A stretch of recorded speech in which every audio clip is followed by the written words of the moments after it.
Hi guys, எல்லோரும் எப்படி இருக்கீங்க?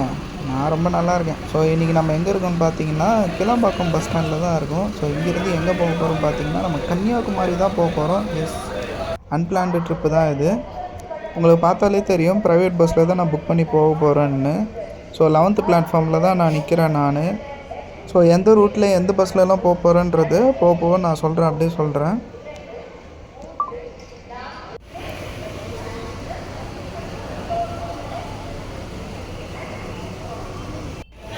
ஸோ இப்போ நம்ம போக போகிற ட்ராவல்ஸ் நேம் என்னன்னு பார்த்தீங்கன்னா, அது வரான் பார்த்தீங்களா, இவன் இல்லை, இவனுக்கு பின்னாடி ஒருத்தன் பர்பிள் கலரில் வரான் பார்த்தீங்களா, அவன் தான். அவன் கூட தான் இப்போ வந்து நம்ம நாகர்கோவில் வரைக்கும் போக போகிறோம். ஸோ நாகர்கோவிலேருந்து வேறு ஒரு பஸ்ஸில் நம்ம பிடிச்சி போகிறோம். கவர்மெண்ட் பஸ்ஸில் போகிறதா இல்லை அது ஏதாவது ப்ரைவேட் பஸ் ஏதாச்சும் இருக்கான்றதை பார்த்து தான் நம்மளுக்கு தெரியும். ஸோ வந்துட்டான். ஸோ உள்ளே போயிட்டு இன்டீரியர்லாம் பார்த்துட்டு என்னன்றது அப்படியே பின்னாடியே பார்த்துட்டு வரலாம் ஒரு ஸோ இப்போ நம்ம உள்ளே உக்காந்துட்டோம்ல. இந்த ட்ராவல்ஸோட நேம் பார்த்தீங்கன்னா ஸ்ட்ரவன் ட்ராவல்ஸ். இது ஐ திங்க் தம்ப்நெயிலே நீங்கள் பார்த்துருப்பீங்க. வழக்கமாக நார்மலாக என்னென்ன செமி ஸ்லீப்பர் பஸ்ஸில் கொடுக்குற அம்யூனிட்டிஸ் தான் எல்லாமே இந்த பஸ்லேயும் கொடுத்துருக்காங்க. ரொம்ப பெருசாலாம் எக்ஸ்பெக்ட் பண்ண முடியாது. ஆனால் சார்ஜிங் போர்ட் எல்லாமே ஒர்க் ஆகுது. புஷ்பேக்கும் வந்து நல்லாவே கொடுத்துருந்தாங்க. ஸோ பஸ்ஸு கிளம்பாக்கத்துலேருந்து கிளம்புற டைம் பார்த்தீங்கன்னாக்கா கரெக்டாக 6:15க்கு கிளம்பிருச்சு. 6:10 இதோட டைமிங். ஆனால் 6:15க்குலாம் கிளம்பிருச்சு. ஸோ இந்த பஸ் எடுத்துக்கிற ரூட் என்னென்னு பார்த்தீங்கன்னா, நார்மலாக எல்லா பஸ்ஸும் எந்த ரூட் எடுக்குமோ அதே தான். திருச்சி, மதுரை, திருநெல்வேலி, ஸோ வள்ளியூர், இந்த ரூட் போய் தான் வந்து அப்படியே நாகர்கோவில் போக போகுது. ஸோ பஸ்ஸோட ஃபேர் டீட்டெயில் எவ்வளோன்னு பார்த்தீங்கன்னா, நான் போனது வந்து வீக் டேஸ்ன்றதுனால கம்மி தான். ஸோ வீக் டேஸில் இந்த மாதிரி போகணுன்னு நினச்சிங்கனாக்கா இது உங்களுக்கு ஒரு நல்ல ஆப்ஷனாகவே இருக்கும். ஏன்னா வந்து சிட்டிங்க்கு மட்டுமே வந்து ஒன்லி ஒரு 420 or 430 தான் ஆச்சு எனக்கு. அது மட்டும் இல்லாமல் ஸ்லீப்பருக்கே வந்து அதை விட எக்ஸ்ட்ரா ஒரு 100 தான் வந்து சார்ஜ் பண்ணியிருந்தாங்க. மேபி ஒரு 550 அந்த மாதிரி தான் இருந்துச்சு நான் பார்க்கும்போது. பஸ்ஸு கிளம்புறதுக்கு ஒரு 10 நிமிஷத்துக்கு முன்னாடி தான் வந்து ரொம்ப கம்மியாயிருச்சு. ஒரு 350க்கு சம்திங் நான் பார்த்தேன் சிட்டிங் மட்டும். ஸ்லீப்பர் நான் சரியாக பார்க்கல. பஸ்ஸை என்னால் சரியாக வீடியோ எடுக்க முடியல. உடனே வந்த உடனே எல்லோரும் ஏறுங்கன்னு சொல்லிட்டு ஏற்றி விட்டுட்டாங்க. அதனால தான் பஸ்ஸு ஃபுல்லாக அவுட்டர் வந்து சரியாக கவர் பண்ண முடியாமல் போயிடுச்சு என்னால். மேபி எனக்கு சான்ஸ் இருந்ததுனாக்கா இறங்கின உடனே நான் வேணால் உங்களுக்கு ஒன்ஸ் நான் பஸ் எப்படி இருக்குன்றதெல்லாம் நான் காட்டுறேன் நான். இந்த பஸ்ஸு பார்த்தாலே கொஞ்சம் புது பஸ் மாதிரி தான் இருக்குது. ஆனால் உள்ள சீட்டு பார்த்தா கொஞ்சம் பழசாக இருக்கிற மாதிரி தான் இருக்குது. மேபி அந்த பஸ்ஸுக்கு பெயிண்ட் அடிச்சிருக்கிறதுனால நல்ல கலராக பர்பிள் கலரில் பெயிண்ட் அடிச்சிருக்கிறதுனால புது பஸ் மாதிரி தெரியுதா என்னன்றது எனக்கு தெரியலை. ஆனால் மேபி ஒரு 2 இயர்ஸ்க்கு அதுக்குள்ளே இருக்கிற பஸ்ஸாக தான் இருக்கும். ஏன்னா அப்படி தான் இருந்துச்சு. பார்க்கவும் நல்லா தான் இருக்குது பஸ் என்னும். ஸோ பஸ்ஸு போக போக பஸ்ஸு எவ்வளோ ஸ்பீடு போகுது அப்படின்றதெல்லாம் வந்து இடையிலையே நம்ம பார்ப்போம் நம்ம. பட் பஸ்ஸு கிளம்பாக்கத்துலேருந்து வெளியே வந்து கூடுவாஞ்சேரி ஊரப்பாக்கம் இந்த ஸ்டாப்பிங்கில் நிப்பாட்டிட்டு கிளம்புன உடனே வந்து நல்ல ஸ்பீடு பிக்கப் ஆகிடுச்சு பஸ்ஸு. சிட்டிக்கு அவுட்டர்லேயே வந்து 80 வரைக்கும் மெயின்டைன் பண்ணி ஓட்டிகிட்டு இருந்தாங்க. ஸோ நான் பஸ்ஸு புக் பண்ண வெப்சைட் என்னென்னு பார்த்தீங்கன்னா அபிபஸ்ஸில் தான் நான் புக் பண்ணேன். ஸோ ஃபஸ்ட் டைம் அதில் நான் புக் பண்ணுறேன். இதுக்கு முன்னாடி வேறு பேடிஎம்மில், அமேசானில், ஸோ இதிலெல்லாம் நான் புக் பண்ணிகிட்டு இருந்தேன். ஸோ இந்த டைம் வந்து அபிபஸ்ஸில் ட்ரை பண்ணலான்னு சொல்லிவிட்டு நான் புக் பண்ணது தான் இது. இந்த பஸ்ஸு வந்து அமேசான்லேயும் பேடிஎம்லேயும் எனக்கு காட்டல. ஸோ அபிபஸ்ஸில் தான் எனக்கு காட்டி இருந்தது. நானும் வந்து ஒரு 2-3 வெப்சைட்லேயும் 2-3 ஆப்லேயும் நான் பார்த்தேன் நான்.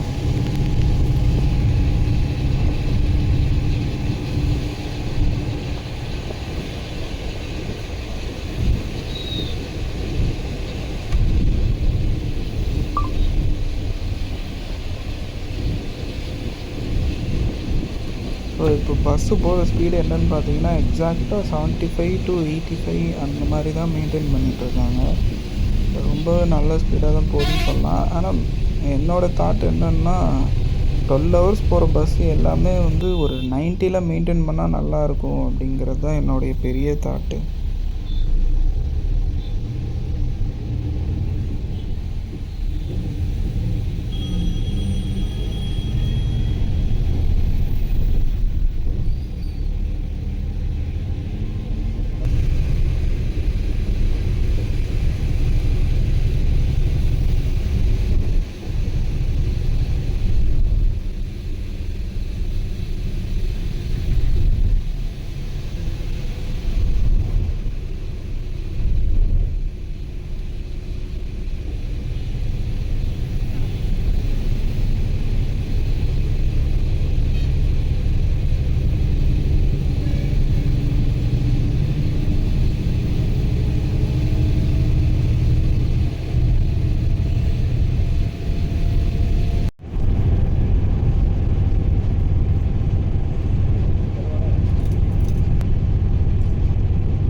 ஸோ இங்கே டோல்கேட்லேயே வந்து எப்படியும் ஒரு 10 நிமிஷம் 1/4 மணி நேரம் நின்று இருக்கும்.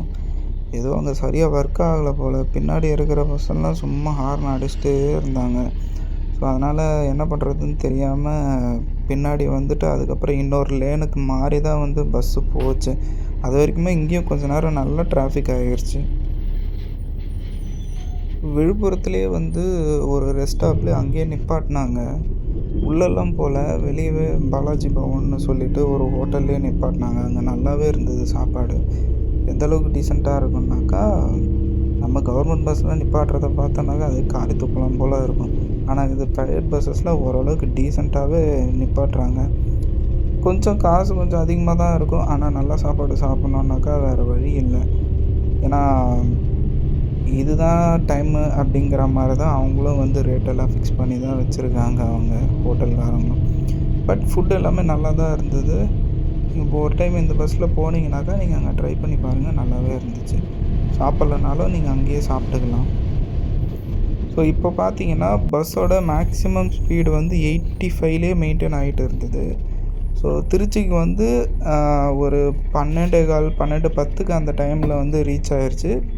ஆனால் வந்து உள்ளெல்லாம் போகல. இப்போது கேகேபிடி வந்து கலைஞர் கருணாநிதி பஸ் டெர்மினஸ் ஓப்பன் பண்ணியிருக்காங்கள புதுசாக. அது உள்ளெல்லாம் போகல. அங்கேயும் யாரும் பேசஞ்சர்ஸ் யாருமே கிடையாது. ஸோ அதனால் ஸ்ட்ரைட்டாகவே போயிட்டாங்க. பட் திருச்சி இந்த பஸ்ஸுக்கு ஸ்டாப்பிங் இருக்கா இல்லையான்றது எனக்கு தெரியலை. ஆனால் மதுரை இருக்குது. ஆனால் மதுரை பேசஞ்சர்ஸ் யாருமே ஏறலை. மதுரையிலையும் வந்து இப்போ இவங்க நிப்பாட்டுறதா இருந்தால் கூட மதுரை அவுட்டரில் தான் வந்து நிப்பாட்டுவாங்க. ஸோ வண்டியூர் டோல்கேட்டில் தான் நிப்பாட்டி இறக்கி விடுவாங்க. ஆனால் வந்து மதுரையிலையும் இவங்களுக்கு யாரும் கிடையாது. ஸோ ஸ்ட்ரைட்டாக வந்து திருநெல்வேலி தான் இவங்களுக்கு. திருநெல்வேலிலையும் வந்து உள்ளெல்லாம் போகல. இவங்க பைபாஸில் தான் போவாங்கன்னு நினைக்கிறேன். பார்ப்போம்.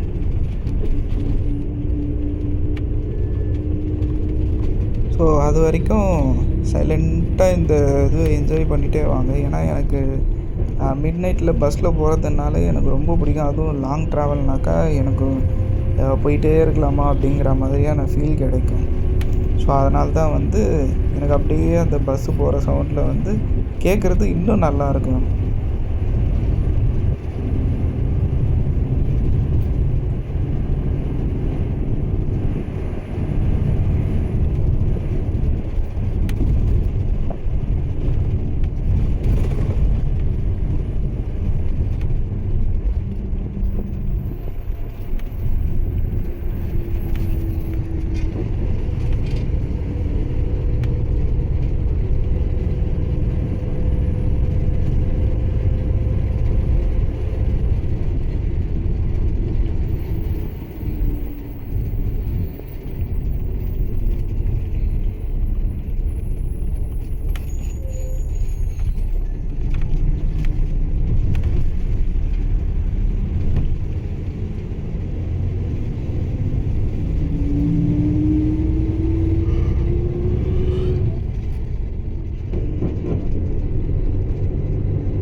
ஸோ விருதுநகர் கிட்ட வந்தாச்சு. நெக்ஸ்ட்டு கோவில்பட்டி.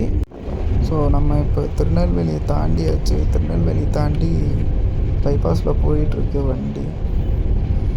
அதுக்கப்புறம் நாகர்கோவில் தான் ஸ்டாப்பிங் இருக்குது இந்த பஸ்ஸுக்கு.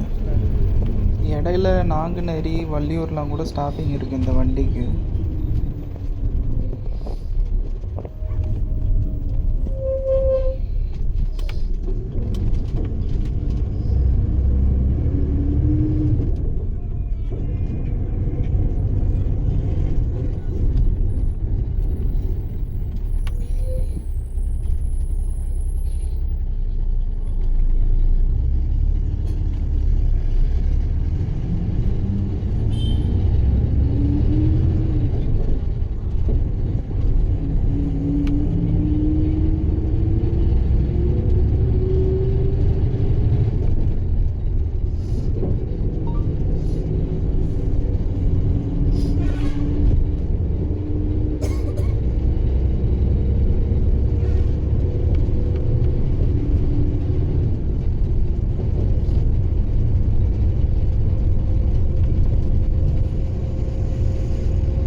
இப்போ பார்த்தீங்கன்னா டைம் வந்து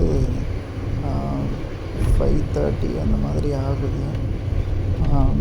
நாகர்கோயில் உள்ளே வந்துட்டோம். ஸோ இப்போ வந்து வடசேரி பஸ் ஸ்டாண்ட் தான் போகுது இந்த வண்டி.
ஸோ இப்போ டைம் பார்த்தீங்கன்னாக்கா 5:55 ஆகுது.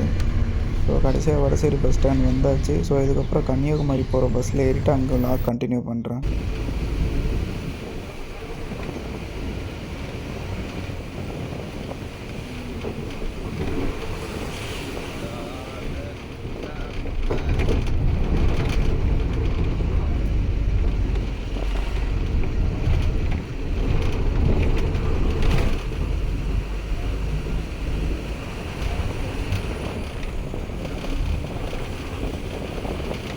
கன்னியாகுமரி டு நாகர்கோயில் ரோடு இந்த அளவுக்கு மோசமாக இருக்குன்னு நான் எதிர்பார்க்கல. எஸ்சிடிசி பஸ்ஸில் தான் நான் இப்போ இந்த வ்ளாக் நான் எடுத்துகிட்ருக்கேன். அது எங்கேருந்து வந்த பஸ்ஸுன்னு எனக்கு சரியாக தெரியல. போர்டு நான் சரியாக பார்க்கல. நான் வந்த உடனே ஏறிட்டேன். ஸோ அப்பயே எனக்கு வந்து ஒரு 1/2 hour நின்னதுக்கப்புறம் தான் இந்த பஸ்ஸே வந்துச்சு. இந்த பஸ்லேயும் அவ்வளோ கூட்டம் ஏறிச்சு நாகர்கோயிலுக்கு. ஏன்னா ரொம்ப நேரமாக வந்து கன்னியாகுமரிக்கு பஸ்ஸே இல்லாமல் இருந்துச்சு போல.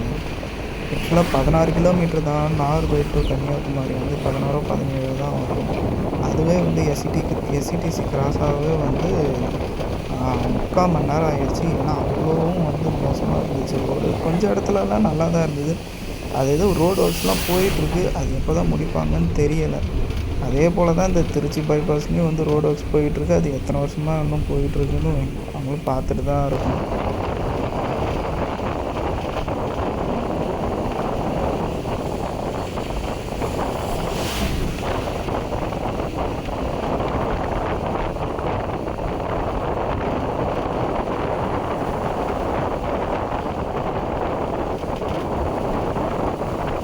ஸோ கன்னியாகுமரி கிட்ட வந்தாச்சு. இதோட வந்து vlog கட் பண்ணிடலாம். ஓகேங்களா? அடுத்த வீடியோவில் உங்களை பார்க்குறேன். ஸோ இங்கேருந்து ரிட்டர்ன் வீடியோ பார்ப்போம். பாய்.